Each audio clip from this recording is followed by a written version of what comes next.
बिस्मिल्लाहिर्रहमानिर्रहीम।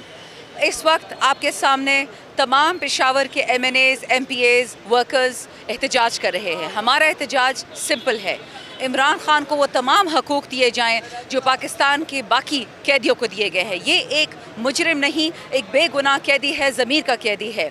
ये अडयाला में बैठा हुआ 1.5 साल से, कोई केस इनके ख़िलाफ़ नहीं है। और जुल्म की हद तो ये है कि केस भी अडयाला के अंदर सुने जाते हैं, किसी अदालत में नहीं सुने जाते।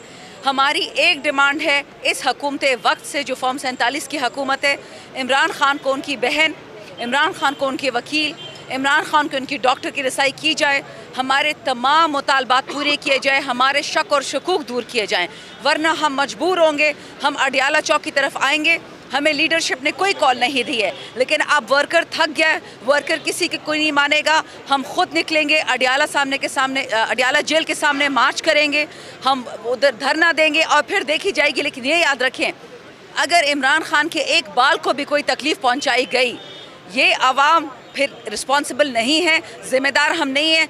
ज़िम्मेदार ये फॉर्म 47 की हुकूमत, शहबाज शरीफ, जरदारी, मरियम नवाज़, ये सारे चोर, ये ECP वाले, ये सारे जज, आप पाकिस्तान में आग लगाने के ज़िम्मेदार होंगे और आपको कोई नहीं छोड़ेगा। ये याद रखें। इमरान खान को उनके हकूक़ दें, उनकी बहन को उनसे मिलाएं, उनके डॉक्टर को उनसे मिलाएं और उनके वकील को, और हम पुरअमन रहेंगे। लेकिन अगर आपने हमारी बात नहीं मानी तो हम फिर अमन तरीके से अडयाला पहुंचेंगे, मार्च भी करेंगे, वहाँ पे धरना देंगे। आप सुन लें, दोबारा नहीं कहेंगे। पाकिस्तान हमेशा हमेशा जिंदाबाद।